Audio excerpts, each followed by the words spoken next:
ang oras natin sa Senate. Kung may articles of impeachment ka, walang ebidensya or may ebidensya pero yung ebidensya is not sufficient to prove the charges, either the Senate will be a kangaroo court and convict without evidence or we will be wasting our time. So wala rin problema sa number 2, Mr. President. Wala po, Mr. President. Number 3, ang sinasabi lang ng number 3, kahit na pumirma yung 1/3, kailangan ipakita pa rin sa lahat ng Kongreso. Isa po sa hinanakit po yun nung bata ako dahil ako po'y payat nun at hindi katangkaran. Parati akong saling pusa sa basketball, baseball, volleyball dahil hindi po ako ganong kagaling sa sports. Sa Congress ba, hindi ba tamang rule to? Na kahit wala ka sa majority, kahit wala ka sa qualified minority, kapag ka may impeachment, merely being elected as a representative of the district or of the party list, dapat ipakita man lang sa'yo yung articles of impeachment at saka yung ebidensya. Tama po kayo. Wala man lang po akong nakita sapagkat ako po hindi isinali sa pakakitaan ng... So naiintindihan niyo po kung paano maging saling Hindi ko nga pusa. po alam na meron na po pala. Hindi man lang kami binigyan eh. Kaya nung tinanong ko po yung aking mga kasama, kayo pala binigyan, bigyan nyo nga ako ng kopya para mabasa ko. Wala rin kami. Paano nyo pinirmahan? Hindi naman namin binasa nung pinirmahan na. Basta meron lang binigay ng mga signature pages. Doon lang kami pumirma. So hindi nyo nabasa? Hindi.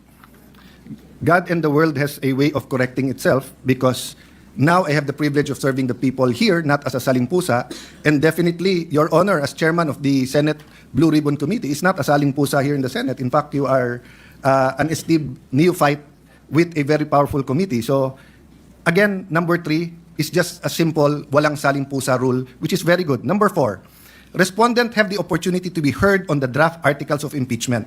Hindi ko na po babasahin dahil mahaba, pero basically, ang sabi ng Supreme Court dito, hindi naman kailangan pumunta doon ang Vice President. Pwedeng through pleadings.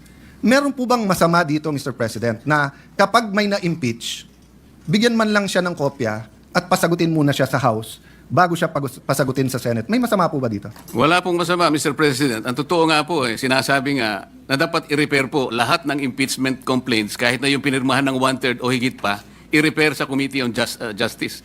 Yun po ang paraan siguro para magkaroon man lang ng pagkakataon ng Vice President, kahit na by pleadings lang, makasagot siya. Yeah, Pero hindi nga po ibinigay. Before I go to number 5, just because I like your answer, Mr. President, one thing that guides me, no?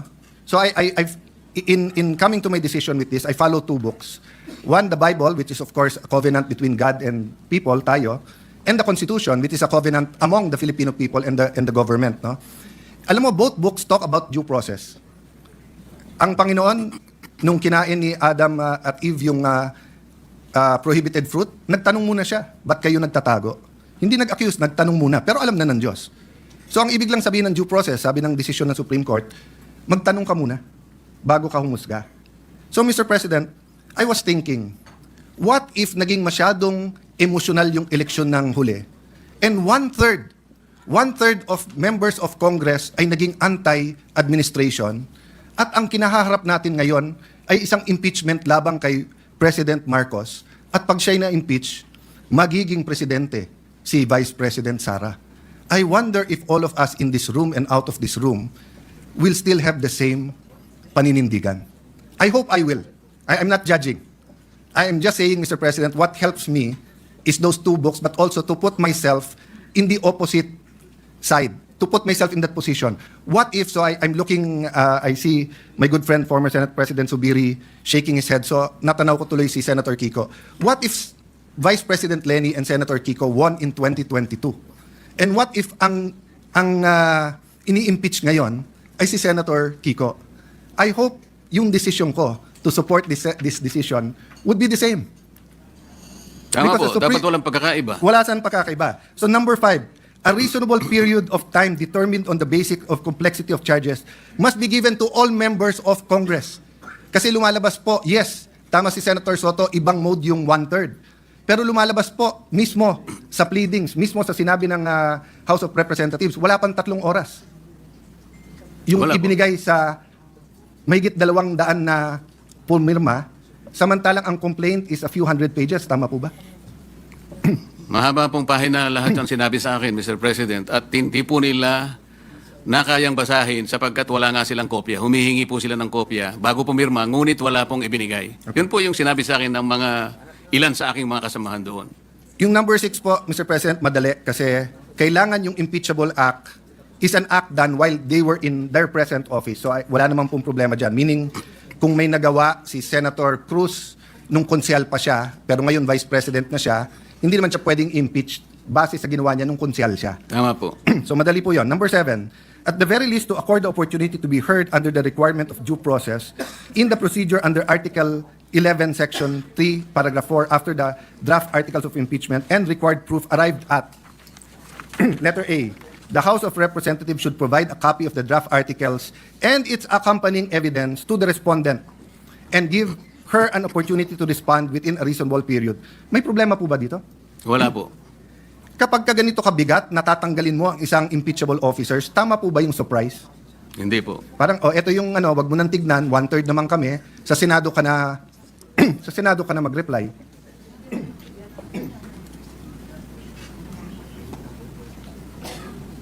Letter B simply states that all members, again, it's the walang saling pusa. So, Mr. President, in other words, it is not true that it is now too difficult. Sundin lang yung page 93, 94. Whether it's February 6 for the Vice President or if anyone wants to file an impeachment against anyone, magagawa to at any time. Tama po, Mr. President. Let me reverse my question, Mr. President.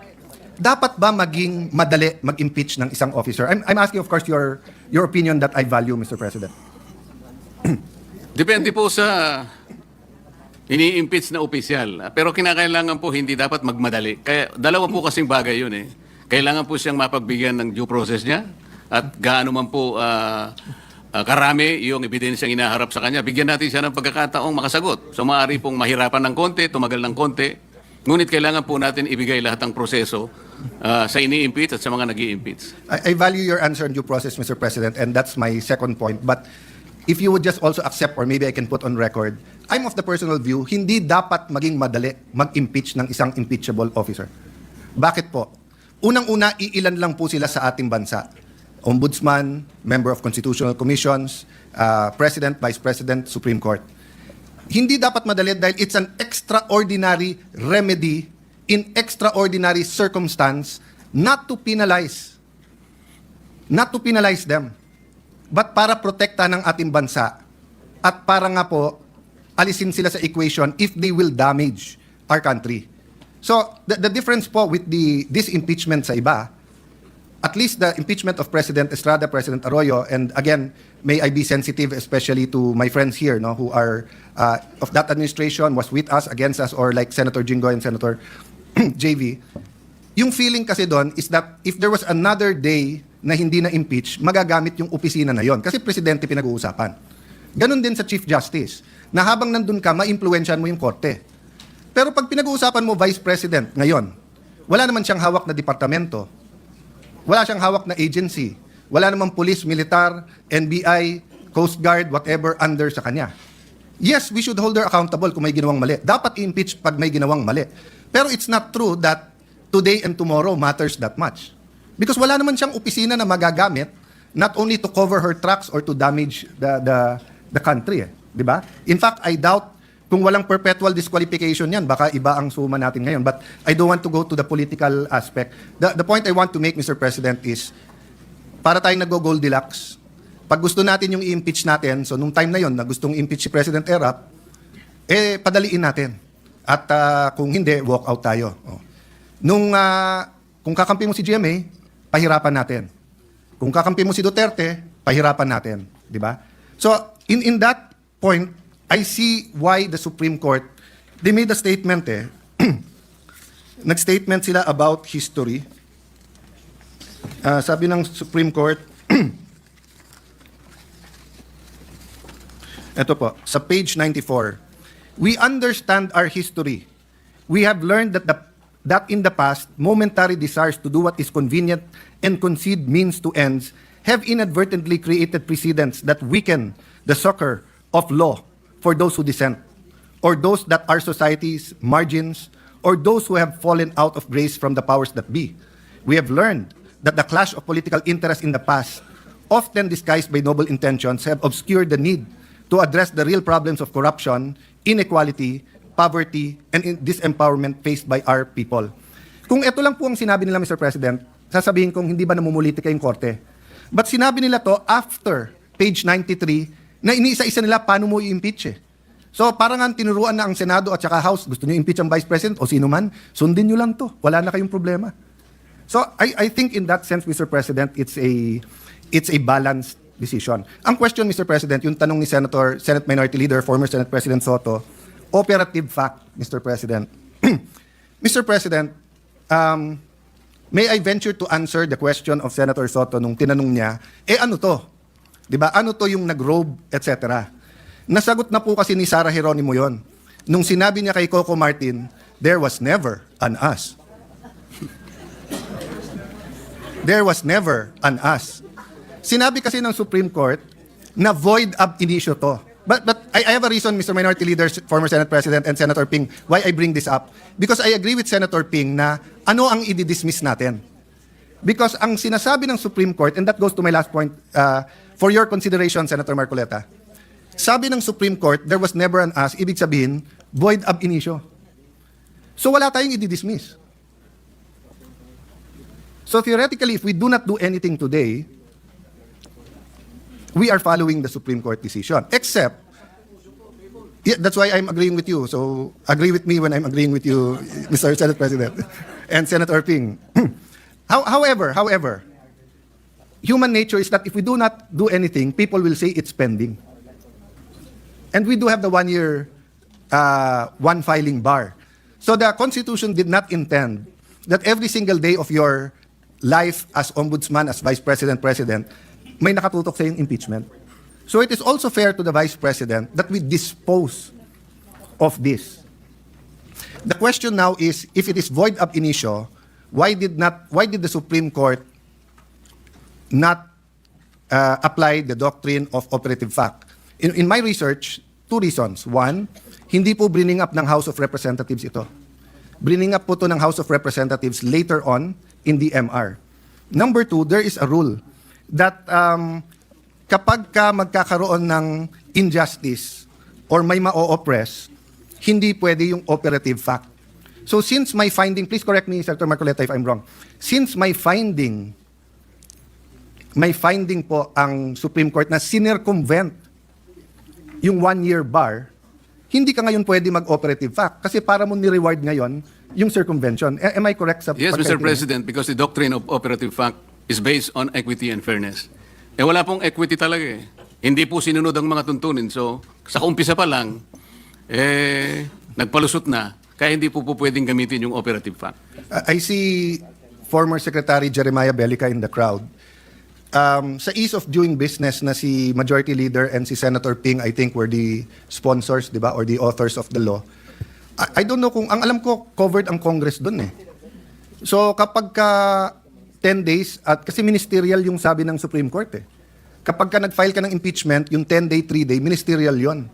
So even if you do not consider it archived, if you apply the ease of doing business law that Secretary Jeremiah Bellica used to very much push in government, you would come to the same conclusion eh. My point is, Mr. President, we'll never come out with a perfect decision. People will disagree. That's why I agree with the statement of the IBP na ang kailangan sa Constitution ay hindi agreement, kung hindi adherence. The North and South of the United States did not agree on slavery. That's why they fought a civil war. Because they had to see who will adhere to this Constitution, who will treat this piece of paper as a living soul and a covenant of this country rather than just a piece of paper. And grabe po ang devastation sa United States. Buti po tayo nagdidebate lang. Buti po tayo yung dugo ng ating mga bayani ay minsan lang po inalay at ngayon nagdidebate na lang tayo sa desisyon na to. Pero kung hindi natin susundin ang Supreme Court decision and we will court a constitutional crisis, we will tear the Constitution apart because, Mr. President, this is going to second to the last question. May option ba tayo not to follow the Supreme Court? Wala po, Mr. President. So it's for academic discussion and for criticism, for enlightenment, and trying to influence the court na masama decision nyo. In accordance, I respect the opinions for those who think na masama yung decision. But in actuality, as an institution, we have to follow, hindi po ba? Tama po, Mr. President. Is the gentleman a member of the Commission on Appointments? Wala pa po yatang Ini-elect. Hindi, kasi may decision ng Supreme Court kung paano hati-hatiin yung membership ng CA. Kung hindi rin natin susundin yung decision ng Supreme Court sa impeachment, wag na rin natin sundin sa CA. What about sa sweldo ng mga senador? Di ba, sabi sa konstitusyon, sa mga batas, hindi tayo pwede magpasa ng batas na makikinabang tayo. Tama po yun. So kung disagree tayo, wag na rin natin sundin dahil mas mataas na sweldo yun.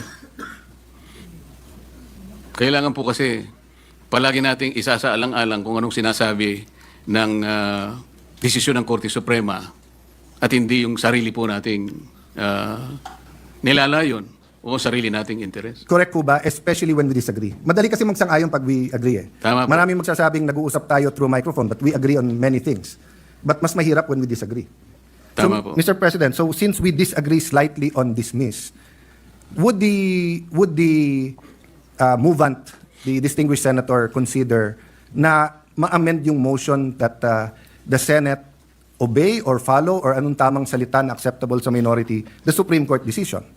Because if the motion is to obey the Supreme Court, so if the Supreme Court reconsiders, the motion still carries, then we will follow. If they don't, we will still follow. And right now, sabi naman nila, it is immediately executory. So as far as I'm concerned, it doesn't exist. But I agree with the gentleman, there's some action that is wanting eh. Kung Tama hindi, po. kung hindi, it's there floating in the air. Anyway, I leave that as a question. There might be some people who want to interpolate, Mr. President, but may I offer that solution? We are allowed to amend, to propose an amendment to any motion if the movant agrees. I am amenable to an amendment, Mr. President, like moving it to send it to the archives. Like we will have the same result. And then allow that to proceed. But then again, just a point of information for for our colleagues. The Supreme Court has just received a motion for a TRO for the Senate not to take up this particular case. It was filed yesterday by the former Associate Senior Justice Tony Carpio, also Ombudsman Conchita Carpo Morales, Commissioner Heidi Mendoza, religious leaders, former military and public servants, Ms. Sheila Magno, students and the youth and the academy. They have filed a TRO with the Supreme Court and we are awaiting something to that effect. It might come out today and then we are, again, inuunahan natin. Ang intention ko lang naman po in proposing an amendment, wala pa yung actual words, no? But, Mr. President, kasi kung pwede, pag bumoto tayo, dahil mabigat po yung pagbobotohan natin at most of us have dug in already sa legal opinion natin sa boto natin. So kung mali ang framing kung ano pagbobotohan, mahirapan din tayo lahat. So meaning I don't mind if I vote for or against the proposition, at least malinaw kung anong pagbobotohan ko. So like I would vote to follow the Supreme Court decision. I'm thinking whether I'll vote to dismiss because the Supreme Court said it did not exist, void ab initio. But I don't want to vote against it because if I vote against it, it is live. And precisely, the Supreme Court said immediately executory. No? So let me yield the floor para dun makapagtanong yung iba. But I'm hoping some of us can come up with language that will be acceptable. We might not have a unanimous vote, but at least klaro kung anong pinagbobotohan natin. Thank you very much, Senator Marcoleta. Noted and entered into the records. Majority Floor Leader. Thank you, Mr. President. Next to interpolate, Mr. President, is the distinguished gentleman from Pampanga, but the gentleman from Pampanga is yielding the floor to our Deputy Minority Leader. Yes, what is the pleasure of the Honorable Antiveros? Thank you, Mr. President, and to the good gentleman from Pampanga. Gusto ko lang pong bigyan ng point of information, sagot dun sa tanong ng good gentleman mula sa Tarlac, that in fact, the Supreme Court has reversed a unanimous decision in a lot of instances before. Dalawa lang po ang ibibigay kong halimbawa. League of Cities of the Philippines versus COMELEC. Original decision, 2008. Reversal on motion for reconsideration, 2009. Isa pa pong halimbawa, International Service for the Acquisition of Agri-Biotech Applications, Inc. o ISAA et al. Versus Greenpeace Southeast Asia. Original decision, unanimous, December 8, 2015. Reversed unanimously on MR din, July 26, 2016. So, hindi lang po tulad nung sinabi ni Minority Leader na there's always a first time, it has happened before. So, yung ganitong klaseng milagro na hinahanap, posibleng mangyari din po dito sa kasong pinag-uusapan natin. Malay po natin. Salamat po, Mr. Noted. President. Salamat Mr. sa good President, gentleman may I know from Tarlac. from the And entered good into the senator, records. Senator Marcoleta. May I know from the good senator if these decisions are bank decisions or divisions? Yes, Mr. President, unbanked decisions po. Well, you have to cite the Gladly jurisprudence. cite the GR number po bang hinihingi, Mr. President? Pagka sinabi pong bank, lahat po ng members ng Supreme Court, 15 of them, unanimous. To Kasi po reiterate what baka division lang yan, 5 lang yun. Hindi po No, bank Mr. yun. President, to reiterate what I already said, mga ano po ito, mga reversal ng unanimous Supreme Court decisions. Yes, but I am At sa asking for dalawang qualification, halimbawang Mr. President, ibinigay ko whether po these are on bank MR. decisions or decisions by a division. And whether or not they Mr. were President, characterized by... sinabi ko rin na po kanina, Sandali unbanked po. decisions po ito. Hindi po, Whether or I not am the replying to the decisions question. are characterized by the following qualifications. 1, unconstitutional, void ab initio, violative of due process. All these are present in those jurisprudence cases as you cited? Mr. President, bagamat para itong yung pinag-uusapan natin kaninang operative facts, kanina, simple lang yung tanong eh. May kaso na po ba na ang Supreme Court sa unanimous decision ay ni-reverse ang sarili nila? Ngayon, may dinadagdag na tanong. Pero sige po, yung League of Cities of the Philippines versus COMELEC, the Supreme Court, in its original decision in 2008, unanimously declared the cityhood laws unconstitutional. I will have to get more information po on the ISAA, reversal of unanimous decision. Pero malinaw na mga sagot na po ito dun sa original na tanong. So the original assertion na hindi po natin alam kung na-reverse na ng Supreme Court ang sarili nila sa original na unanimous decision has fallen by the wayside. Kasi the Supreme Court, as I said already earlier, has reversed a unanimous decision unbanked in a lot of instances before. Yun lamang naman po, Mr. President. Noted. In the exercise of the Supreme Court's judicial review, wala po siyang dinidefeat doon. Hindi niya po kinukuha yung sole power of the Senate to try and hear impeachment cases. Hindi rin po niya kinukuha yung exclusive authority ng House to initiate impeachment. Dito po sa desisyon na ito, kung kinakailangan ulitin po o ulit-ulitin pa, ang sinabi lamang po ng Supreme Court, yung process, yung procedure hindi natupad. Ang dami po niyang hiningi, kagaya po ng binanggit ko na, ayaw pong ibigay. Yan naman pong mga tuntunin ay hindi naman po sinunod. Katulad nga po nung immediate referral, yung pag-refer sa Committee on Justice, yun pong pag-include sa order of business at pag-archive, mali din po sapagkat hindi naman po 10th session day yun 11th session day. Katakot-takot na paglabag po ang aking pong inihayag sa hapong ito. Wala naman pong gustong magpatibay at o kaya sansalain o kaya sabihin na mali ang aking sinasabi. Andito po yung kopya ng order of business na pinagbasihan ng Solicitor General na kung saan sinasabi po niya na yung 4 na impeachment complaints in-include daw po sa order of business. Tingnan po ninyo, wala kahit isa. Ang ginamit po nila ay journal, hindi po yung order of business na kung saan ginamit lamang po na additional reference of business. Ngayon po, yung operative fact na sinasabi natin, hindi rin po pwedeng mangyari yon sapagkat ang pinakabasihan po noon ay equity and fairness. Paano po yung fairness dito? Sari-sari nga pong violation, kaya nga ang paghahanilin tulad ko na nga, parang nagsaing ng kanin, talagang hilaw po eh. Bakit ipipilit natin? Ang alternative lang po, Mr. President, gawin po natin na tama. Iluto po natin ng tama para hindi tayo magkahirap-hirap dito. Isip-isipin po ninyo, sinasabi ng ating Constitution, isa lamang pong impeachment proceedings ang pwedeng i-initiate sa isang opisyal ng gobyerno at hindi po pwede ang 2 beses sa loob ng 1 taon. 4 na beses po ang ginawa nila. At kunwari, in-archive po yung 3 para lamang palitawin na isa lang ang nabuhay. Nasaan naman po yung katuwiran? Kung sarili pong tuntunin, ayaw pong sagutin, ayaw pong talimahin, pagkatapos ipipilit po natin, sapagkat nag-MR sila, ano po ang kasaysayan ng MR? Sabi ko nga po, napakasimple po nung 1-year ban rule ng Supreme Court. And the Supreme Court is not even obligated and expected to conduct a microscopic, a forensic and scientific scrutiny of this provision for the pertinent language and the relevant meaning is as clear as daylight, Mr. President. Ano po yung gagawin? Hihintayin po ba natin kung ano ang magiging kalalabasan po ng MR na sa akin pong palagay, hindi po speculation, sabi ko nga po. Unanimous decision and bank decision ab initio, unconstitutional, violative of due process, immediately executory. Sino po kaya kahit isa man lang na miyembro ng Korte Suprema ang magtatangka na i-reverse niya yung sarili niya. Eh, yun po yung speculation dito. Ngayon, nakikinig po ang taong bayan, Mr. President. Nakadepende po ba ang action natin? Doon po ba nakahang ang gagawin natin sa isang motion for reconsideration na sa aking palagay, matibay po ang aking palagay sapagkat this is borne out by my experience of more than 20 years of legal practice, Mr. President. Yang ibig lang sabihin nung immediately executory, sige, pwede kang mag-file ng MR. But you are wishing for the moon. Sumusuntok ka sa hangin.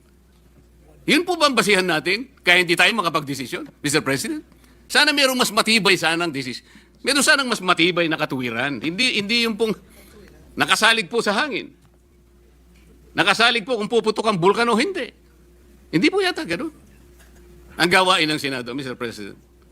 Tinangka ko na nga pong i-amend. Kung ayaw po ninyo yung motion to dismiss any other language that will put to rest this issue in obedience and in complete respect to the last word of the Supreme Court, it being immediately executory, Mr. President. As I said, Mr. President, if you are a practicing lawyer worth your salt, you are confronted with the unanimous decision of the Supreme Court. In a firm voice, it says this is unconstitutional, void ab initio, violative of due process, and the Senate never acquired jurisdiction over this. And it is immediately executory. Parang sinasabi niya sa'yo, wala ka ng room mag-file niyan. Is anyone expecting that even one soul of the members of the Supreme Court will reverse himself? We cannot depend our action, Mr. President, on the fortunes of litigation. Naalala ko pa nga po doon sa kaso ng Francisco versus House of Representatives. The former Chief Justice, Renato Puno, in a separate concurring opinion, naalala ko po ang sabi niya, with the possibility of 2 impeachment complaints reaching the Senate, the good Chief Justice said that the Senate, in the exercise of its primary jurisdiction, can decide the question of whether or not the 1-year bar rule has been violated or not. The Senate can even decide if on its face the impeachment complaint has no legal basis. At sabi pa po niya doon, Francisco versus House of Representatives, sabi pa niya roon if the Senate finds that the 1-year bar rule is violated, or that the impeachment complaint has no legs to stand on, that will be the end of the entire controversy. He was saying that let's give all the remedies available to the House and the Senate because of their primary jurisdiction. But when the case is ripe for judicial determination, it was the view of the former Chief Justice that the Supreme Court at that time, and only at that time, when it can speak with great moral authority in order to compel the loyalty, the respect, and the obedience of our people. Mr. President, when the Supreme Court negates the actions of a co-equal branch of government, it does not assert its superiority. Instead, it upholds the supremacy and the dominance of the fundamental law of the land, the Constitution. And so the Supreme Court has already spoken. The last arbiter of law, it says the complaint is unconstitutional, is void ab initio, is violative of due process. The Senate never acquired jurisdiction over this. It is immediately executory. On that note, Mr. President, I respectfully move that the impeachment complaint be dismissed. I so move. So, listening to the privileged speech of the distinguished gentleman from Tarlac, the basis of your motion to